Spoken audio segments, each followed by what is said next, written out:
lo que más me costó es definir. Es como que en ese momento necesito una precisión, un momento de estar con Dios en una comunión tan personal y tan íntima que es la decisión final. Y es por eso que en esta noche yo te quiero hablar de eso. Yo te quiero hablar de que este tiempo que estamos viviendo es un tiempo de definición. Y quizás sin exagerar, como una final del mundo. Hay momentos en nuestras vidas donde parecería que se están definiendo las cosas como si fuera algo más que una final del mundo. Porque hablábamos trivialmente de lo que es el fútbol y la historia del fútbol y lo que nos ha pasado y lo que nosotros vivimos. Sin embargo, permitime sacarte de este hecho cotidiano, momentáneo, porque la verdad que mañana vas a tener que ir a trabajar como todos los días, vas a ir un poquito más contento, pero el trabajo va a estar en su lugar, tu casa, tu proyecto, toda la situación va a continuar, la vida va a continuar. Argentina tiene grandes desafíos por delante y nada va a cambiar. Una Copa América, una Copa del Mundo. Pero sí, si yo tomo ese mensaje y lo puedo transmitir a mi vida, me doy cuenta de que estamos en un tiempo de definición, que tu vida espiritual se está definiendo, que tu propósito se está definiendo y que es el momento de dar el paso correcto, la decisión acertada. Milimétricamente es el momento de poner la pelota donde va. Y que quizás por falta de concentración, comunión, revelación e instrucción, lo que te puede llegar a pasar es que definís mal y perdés una gran oportunidad. Por eso quiero hablarte de tiempo de definición. No tengo lugar a dudas de que esto que nos ha pasado y todo lo que ha pasado en el mundo para la iglesia, para los cristianos, es un tiempo de definición. Es un tiempo donde se tiene que definir dónde estás parado, qué crees, dónde vas. Ya no podemos andar en la trivialidad de para acá o para allá. Y ya no podemos andar jugando si es Dios o no es Dios, o cuál es la no, ya es el momento de definirnos. En Primera de Reyes, en el capítulo 18, verso 21, el gran profeta Elías precisamente va a decir eso. Era un momento histórico para Israel, era un momento histórico para su nación, y entonces usted lo va a encontrar al gran profeta Elías diciéndole, quedando casi solo, frente a todo el mundo, en esa soledad que muchas veces te hace pensar que estás equivocado. En ese estar solo, a veces contra la corriente, contra inclusive por ahí tu familia o todos los que te rodean, porque parece que las cosas no se acomodan y vos seguís confiando en Dios y vos seguís apostando por Dios y de repente nada se acomoda y entonces parecería que estás ahí en ese momento. Entonces Elías dice, acérquense a mí. Elías llama a un momento de atención a toda su nación y le dice, acercándose Elías al todo pueblo, dijo, ¿hasta cuándo claudicarán ustedes entre dos pensamientos? ¿Hasta cuándo van a claudicar con dos pensamientos? Si Jehová es Dios, seguidle, y si es Baal, id en pos de él. Pero el pueblo no respondió palabra. Fíjese qué interesante que Elías los está exponiendo, les está diciendo, bueno, ¿hasta cuándo van a seguir en esta historia de un lado o del otro? ¿Cuándo van a seguir un poquito acá, un poquito allá? Es el momento de definirnos. Y si la decisión es Dios, bueno, metele para adelante. Y si la decisión es Baal, metele para adelante. Otra traducción cuando lee este versículo dice, ¿hasta cuándo seguirán indecisos? Titubeando entre dos opiniones. ¿Hasta cuándo van a seguir indecisos? Otra traducción dice, ¿hasta cuándo saltarán? Y esta me gustó mucho. La Biblia Latinoamericana 95 dice, ¿hasta cuándo saltarán de un pie al otro? Y otra traducción dice, ¿hasta cuándo vacilarán entre dos pensamientos? No se puede estar todo el tiempo saltando de un lado al otro. No se puede estar todo el tiempo esperando a ver qué pasa. Y pasan los años, pero las cosas no se definen. Y yo muchas veces esperé en el Señor inútilmente. Yo muchas veces esperé en Dios diciendo, Señor, estoy esperando. Y no es que no hay esperar en Dios. Porque muchas veces, bueno, hay que esperar en Dios y muchas veces con ese pensamiento nos quedamos de brazos cruzados cuando somos nosotros los que tenemos que actuar. Hay momentos para esperar en Dios, pero hay un momento donde tenés que actuar y tomar decisiones. Y entonces muchas veces yo esperé, hasta que Dios me dijo, no, yo no voy a hacer lo que solo vos tenés que hacer. Vos tenés que hacer lo que yo te mandé a hacer y punto. Ayer le decía a una persona muy querida, le decía, mirá, yo creo que es tiempo de ya no llorar más lo que pasó. Porque muchas veces nos enganchamos con nuestro pasado y lloramos lo que nos pasó y estamos enroscados de las malas decisiones, las consecuencias. Y así estaba Samuel llorando de día, de noche, porque Saúl había sido una equivocación. No fue una equivocación de Samuel, fue una equivocación del pueblo que pidió un rey que Dios nunca les quiso dar. Pero fue tanto el pesar de la nación que quería un rey, eligió un gran rey. Sí, era un gran rey, pero Dios no lo había puesto. Y Samuel lo había ungido. Y a Samuel le pesaba eso de haber ungido a un rey que Dios no lo quería en ese lugar. Pero lo pidió el pueblo y se lo dio. Entonces cuando Saúl cometió todo lo que cometió, Samuel lloraba por lo que significaba Saúl. Y entonces Dios, escúcheme bien, Dios le dijo a Samuel, ¿hasta cuándo llorarás a Saúl? Está bien que llores por una mala decisión. Está bien que llores por lo que pasó, porque eso nos libera, nos sana y hasta nos hace tomar nota y nos hace pensar que lo que hicimos estaba mal. Pero hay un momento donde hay que dejar de llorar, porque la vida va a continuar y la vida pasa muy rápido. ¿Hasta cuándo llorarás a Saúl?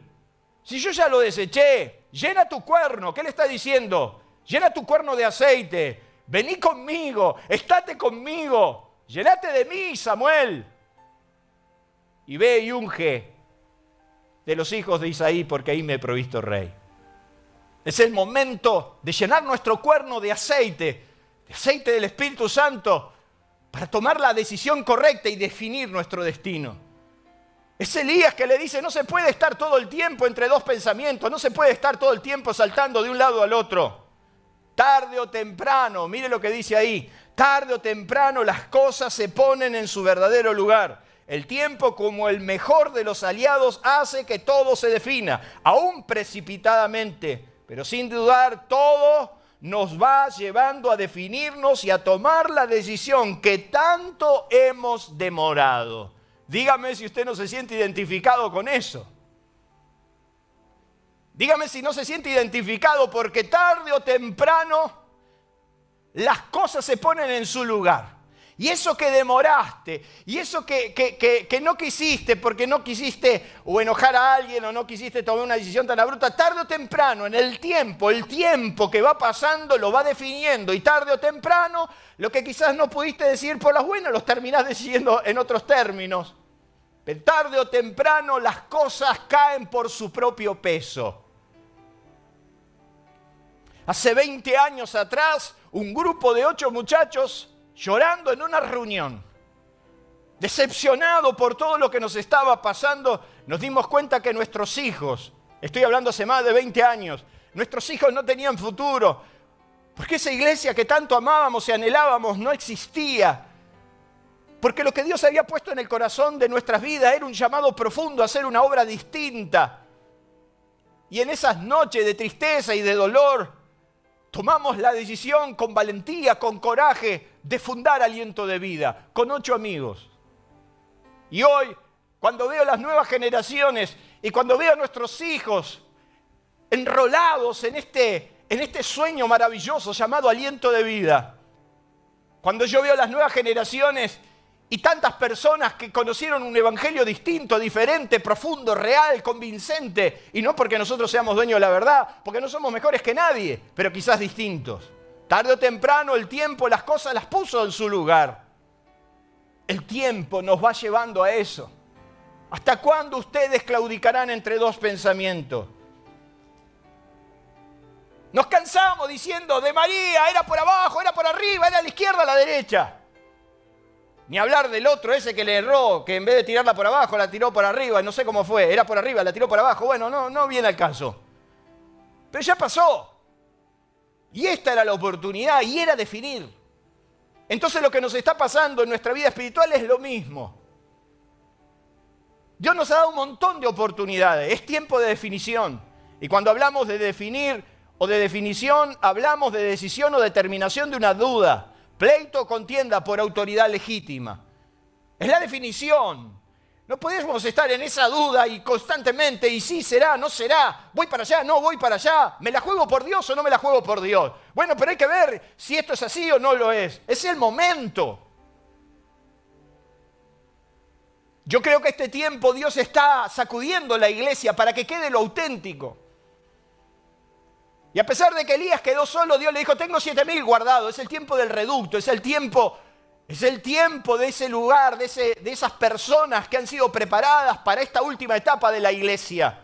Y este es el tiempo donde Dios está levantando un ejército de hombres y mujeres que se la juegan al 100%, que no van a titubear, que no van a andar entre dos pensamientos, que no van a dar lugar a la duda.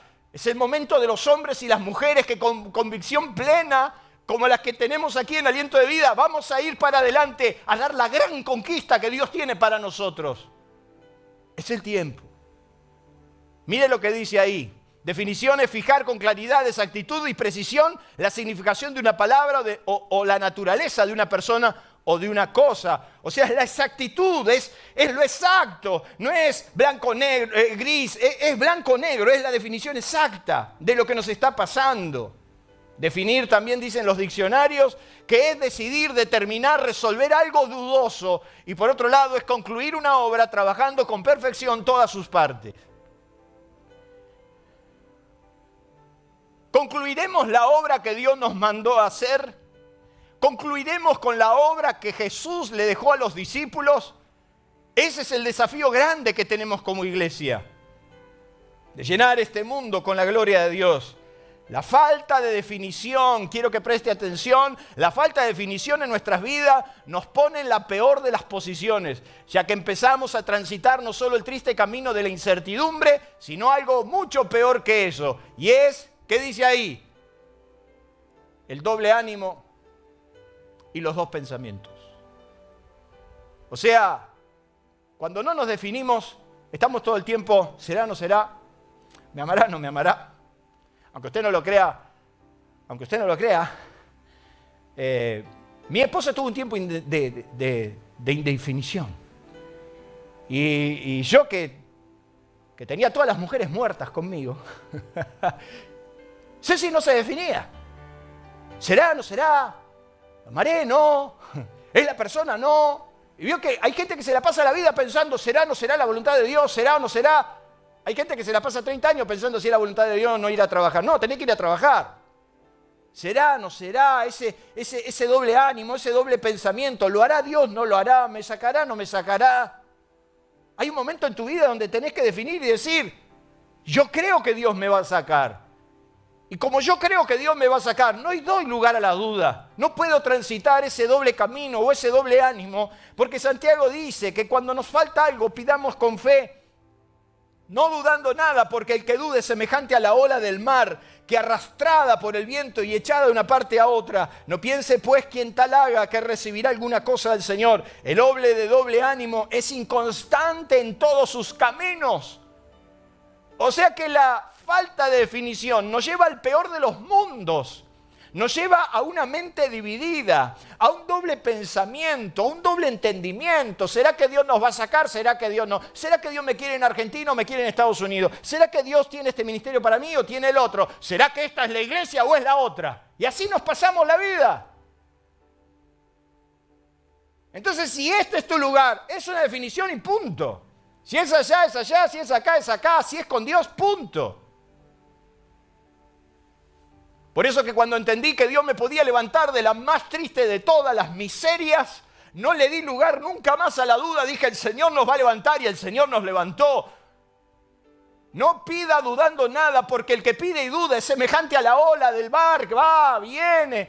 Los hermanos veletas, de un lado, de otro lado, del otro. Quien esté en ese doble pensamiento o en esa inconstancia de camino nunca va a recibir nada. Por eso, mi amado, mi querido hermano, este es el tiempo de agarrarnos de Dios seriamente y definir nuestras vidas, definir nuestro destino, nuestro propósito, hacia dónde vamos. Por eso Josué paró a toda su gente y le dijo, yo no sé lo que van a hacer ustedes, pero yo y mi casa serviremos a Dios. Esa tarde que reuní a todo mi equipo, a todo lo que era nuestro ministerio, le dije, muchachos, el tiempo se terminó. Quiero decirle que Dios habló a mi corazón. Y tuve que asumir una responsabilidad que no quería asumir. Durante muchos años, a muchos amigos míos, pastores, le dije que Dios no quería que yo sea pastor. ¿Por qué? Y porque me conozco. Y vio que los pastores necesitan ese carácter, que no precisamente abunda en mí, pero bueno, lo cierto es que yo decía, no, yo no tengo carácter para eso, yo no quiero, pero yo sentía el llamado de Dios en mi vida. Y me acuerdo que el día que sentía todo el equipo le dije, Dios me ha hablado, tengo paz en mi corazón y yo quiero decirles que vamos a empezar una casa de oración, un lugar para poder ministrar a nuestros hijos. Quienes estén conmigo, está todo bien. Y quienes no estén conmigo, también está todo bien. Somos amigos y eso no va a cambiar. Y me acuerdo que Jorge a la cabeza y todos los que estaban ahí dijeron, podés contar conmigo y con toda mi familia para hacer lo que Dios te mandó a hacer. Esa fue una definición. Ya no había dos pensamientos, uno solo, una sola dirección. Es el momento de tu definición. Es el momento de darte cuenta que sí, el camino que tomaste, por más duro que es el que tenés que tomar. Y aunque la cosa se puso difícil, Nelson, y aunque las cosas están difíciles, David, Gustavo, y aunque las cosas parecen que hay que pelearlas otra vez, no es lugar al tiempo de la duda y del será, no será, lo hice o no lo hice, ¿hasta cuándo? Le dice Elías, claudicarán entre dos pensamientos. ¿Hasta cuándo seguirán en eso? Es tiempo de definición. ¿Por qué es tiempo de definición? En este estado de indefinición donde se pierden grandes propósitos, se abortan misiones y se vive una verdadera tragedia. Y yo quiero que usted mire eso, por favor. En un momento de indefinición, la peor de las tragedias es perder el tiempo. Perder el tiempo. Y ahí se pierden los grandes propósitos, los sueños. Porque van pasando los años y ya no somos los mismos. Porque van pasando los años y ya no tenemos la misma fuerza. Y si esa noche, hace 20 años atrás, no tomaba esa decisión, hoy seguramente no la podría tomar. Y entonces en la falta de definición, en la duda, vamos perdiendo mucho. Vamos perdiendo propósitos, vamos perdiendo sueños. En esa duda, ¿será Argentina? ¿No será Argentina? Arraigándome acá, arraigándome allá, perdiendo el tiempo. Vamos perdiendo el tiempo y no nos damos cuenta que las fuerzas se van yendo. Por eso es tan importante que te definas. Por eso es tan importante que te definas de qué lado estás. Por eso es tan importante que definas tu convicción. Porque si esa es tu convicción, ni el infierno te va a detener. Nada podrá contra eso. Ni la religión, ni los que te condenan, ni los que te cuestionan. Ni los que mandan cartas por todos lados. Mandaron asociaciones enteras cartas por todos lados, marcando mi vida y diciéndome, ya no lo inviten más. Nada ni nadie podrá contra tu vida cuando estás definido, convencido del camino que vas a tomar, y para eso tenés que estar muy cerca de Dios. Elías dice, ¿hasta cuándo? ¿Cómo que se cansó? Permítame, esto está en San Ángel capítulo 1. No está en la Biblia. Pero me imagino que Elías remó y llegó un momento y dijo, basta. Si solo yo he quedado. Si hay 850 del otro lado y solo yo he quedado, basta. ¿Hasta cuándo vamos a seguir así? Vamos a definirnos y vamos a definirnos en una final. Vamos a subir al Monte Carmelo, vamos a levantar 2 altares y vamos a poner un buey sobre cada uno. Y el Dios que responda con fuego, ese es Dios, y se termina el cuento. Solo contra el mundo. Solo. Cuando estás ahí solo contra el mundo. Cuando no te acompaña ni tu esposa o tu esposo. Cuando estás ahí remándola. Qué lindo proceso. Usted va a decir, sos morboso. No, qué lindo proceso. Porque entonces lo único que necesitas es estar con Dios, llenarnos tu cuerno de aceite como Samuel. A solas con papá. Entonces necesitas esa precisión, la precisión de un cirujano, donde vas a definir no solamente tu futuro, sino el futuro de tus hijos. Entonces Elías va a describir una situación que son básicamente tres experiencias que nunca tendríamos que vivir y que Israel la estaba viviendo. Y por eso llegaron a ese lugar y por eso estaban donde estaban. La primera experiencia que no tenés que permitirte en tu vida, pero que ellos permitieron, es borrar con el codo. Borrar con el codo. Ese es un dicho muy nuestro, muy argentino, que de alguna manera nos identifica. Es una actitud de nuestra sociedad que nos está destruyendo. Borrar con el codo los que escribimos con la mano. Mi papá de chiquito me enseñó que el valor de una palabra era más importante que un contrato. Pero lastimosamente somos una sociedad sin palabra. Somos una sociedad que ya ni siquiera se trata de la palabra que hablamos. Yo he sido chiquito y veía cómo venían ingenieros a mi casa y contrataban a mi papá con la palabra. Entonces le decían, Nicola, ¿cuánto me cobra por hacer esta losa? Y tanto. Y entonces el hombre le agarraba y le decía, ¿cuándo te traigo la plata? Y cuando quiera. ¿Y cuándo arranca? Y mañana. No se firmaba un papel, no se hacía nada, pero el valor de la palabra. Y papá me puso en la cabeza de que si das tu palabra, y siempre era, si das tu palabra, es más importante que un documento. Por el valor de la palabra. Pero vivimos en una sociedad que no tiene palabra, una sociedad sin palabra. No solamente la que hablamos, la que escribimos, la que nos comprometemos a tener y hasta la que firmamos. Contratos, compromisos, pactos nupciales. Nos prometemos amor acá y acá delante de Dios decimos te prometeré, sí, vivo para vos. A los 6 meses ni se hablan. Somos una sociedad sin palabra.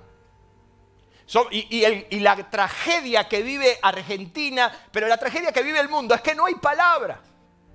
Y entonces como no hay palabra, de acuerdo a nuestra conveniencia, borramos con el codo lo que escribimos con la mano. Pero usted tiene que saber que Dios no es así. Usted tiene que saber que Dios es un Dios de palabra. Que el universo se sustenta por la palabra de su poder. Por eso no puede faltar una palabra. ¿Por qué Dios no puede faltar una palabra? Porque el universo se sustenta por la palabra. Porque por la palabra se construyó el universo y todo lo que en él está escrito. Si Dios dudara de su palabra, o si Dios no confirmaría su palabra, o si Dios no cumpliría su palabra, el mundo sería un caos. El mundo se ordenó por una palabra. El mundo se arregló por una palabra. ¿Por qué no se arregla nuestro mundo? Porque no hay palabra. Porque de acuerdo a nuestra conveniencia vamos adaptando las cosas de acuerdo a lo que nos sirve. Y si mañana tengo que faltarte la palabra, anular un contrato, estafarte, lo voy a hacer porque total primero estoy yo. Es por eso que el salmista se hace una pregunta. El salmista en el Salmo 11 dice, si fueren destruidos los fundamentos, ¿qué ha de ser el justo? Y sí, es así. Si los fundamentos de la palabra se destruyen, ¿qué va a ser el justo si el justo se maneja por la palabra? ¿Borramos con el codo lo que escribimos con la mano? Y es el propio salmista que en otro salmo, en el Salmo 15, dice, Jehová, ¿quién habitará en tu tabernáculo? El tabernáculo habla de la habitación de Dios. Entonces, básicamente está diciendo el salmista, ¿quién habitará en tu presencia? ¿Quién morará en tu monte santo? El monte santo es el monte Oreb y es el monte que habla del llamado. O sea que la pregunta es compuesta. La pregunta del salmista es ¿quién habitará en tu presencia y quién será llamado? Y entonces empieza a hacer una lista. El que anda en integridad, el que se guarda sus manos del mal, el que no acepta reproche alguno de su adversario, el que no habla mal de su prójimo. Pero dice una palabra que a mí siempre me marcó. Dice, el que aún jurando en daño suyo, no por eso cambia su palabra.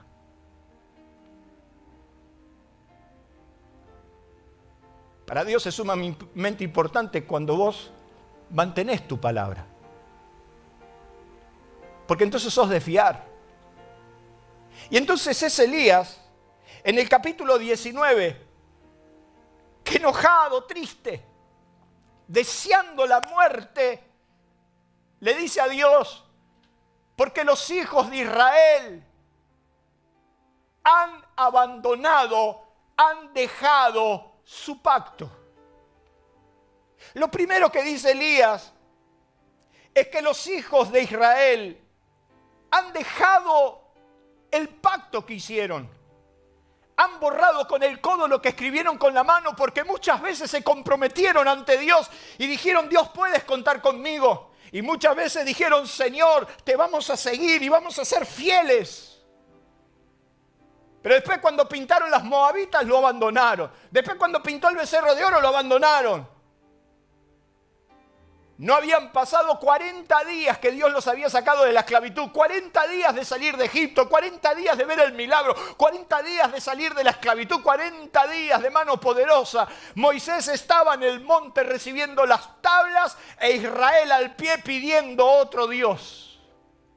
Y entonces Dios le dice a Moisés, desciende Moisés, y habían pasado 40 días y 40 noches, desciende porque el pueblo se ha corrompido, se han olvidado del pacto, se han olvidado tan rápido.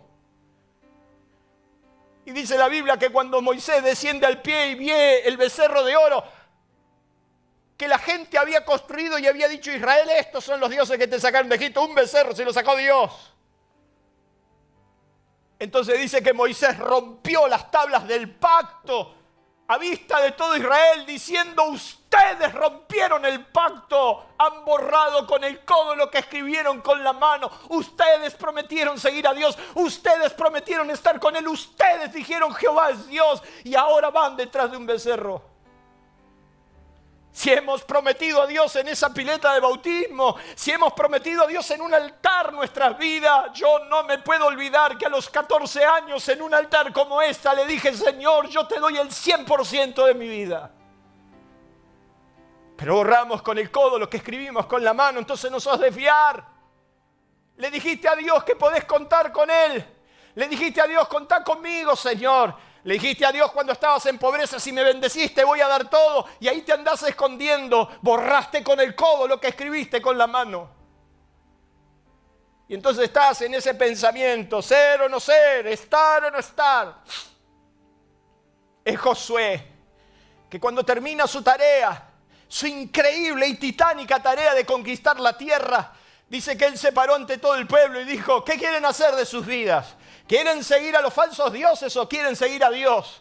Yo quiero decirle que yo y mi casa tengo tomado una decisión. Yo y mi casa serviremos a Dios. Y dice que el pueblo dijeron: no, serviremos a Dios. Y entonces Josué le dice, porque los conocía, le dice: pero pará.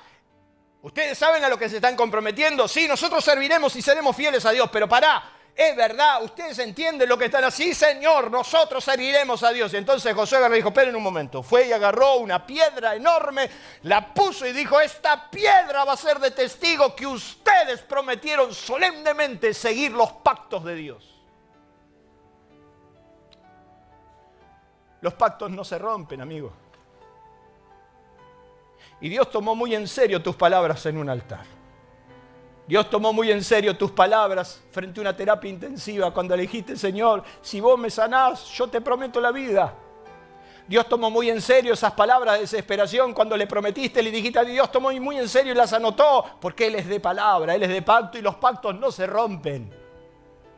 Con la facilidad que rompemos los pactos en la vida, los rompemos con Dios. Con la facilidad, y encima los aplaudimos. Y encima tengo que escuchar gente que aplaude. Y bueno, es gente rota que Dios ha restaurado. Claro, gloria a Dios, y ese es el evangelio que conozco. El evangelio que conozco es un evangelio de restauración. Pero no te deja en ese estado para que sigas haciendo lo mismo. Porque vos le prometiste a Dios tu vida. Y te definiste. Y yo me definí. Y yo creo que este es el tiempo donde te tenés que definir. Y entonces dice que hicieron pacto en Siquem. Siquem es el lugar del pacto. Y en Siquem lloraron, en Siquem clamaron y dijeron: guardaremos el pacto. Inmediatamente surge el libro de los jueces. Y dice que muerto Josué y muerta toda su generación, los hijos de Israel se olvidaron del pacto, hicieron lo que quisieron y se abandonaron a la buena de Dios. Dios te necesita definido. Dios es un Dios de palabra y ha tomado en cuenta las tuyas. Número 2. Lo que nunca tendrás que vivir. Asumir la indiferencia. Elías le dice: porque los hijos de Israel han dejado el pacto y han derribado los altares. Los altares eran los lugares donde se desarrollaba una experiencia con Dios. Los altares eran los lugares donde generalmente uno encontraba una experiencia sobrenatural con Dios, y eran los altares los testigos de lugares más impresionantes donde Dios se manifestaba a la vida de un hombre. Pero Elías dice que los hijos de Israel han derribado los altares. ¿Qué significa? La indiferencia. No quiero nada de Dios, no quiero nada, no quiero saber nada de Dios. El Dios del dinero lo ha suplido todo, el Dios de la tecnología. Estamos bien sin Él.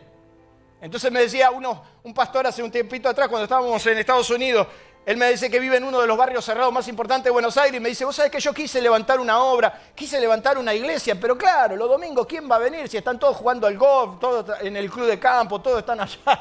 Me dice, la gente no va a venir. Y entonces la esposa dice, bueno, hay que buscar una estrategia para qué. Entonces yo dentro mío dije, no hay ninguna estrategia. No hay necesidad de Dios, no hay necesidad de Dios. Es la indiferencia del hombre que no quiere nada con Dios, no quiere saber absolutamente nada. Entonces se derriban los altares.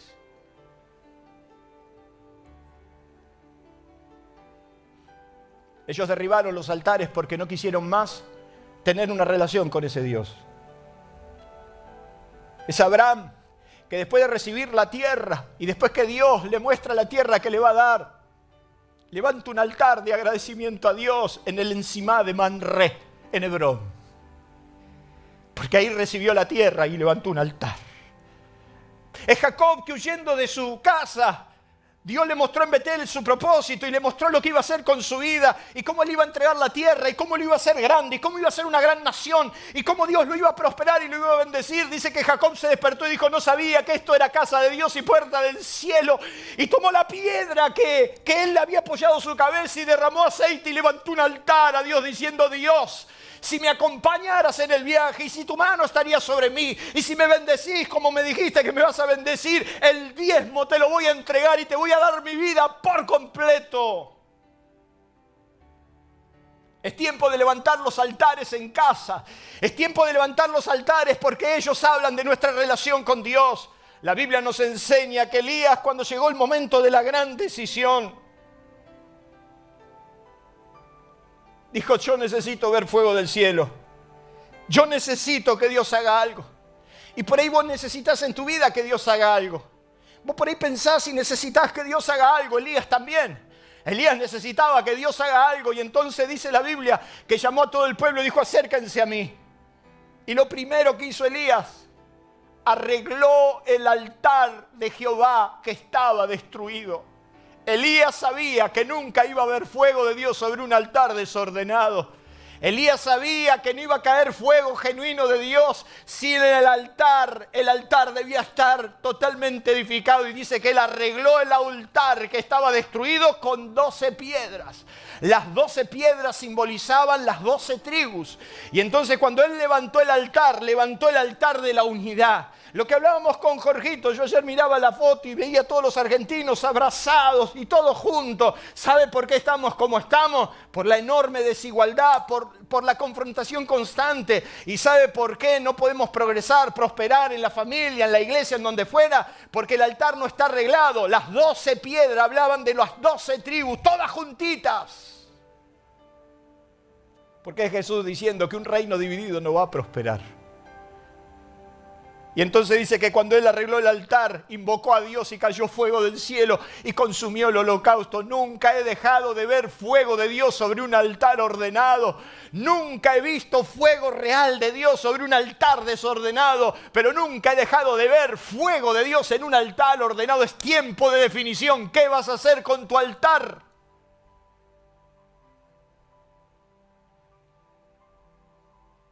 Y voy a terminar.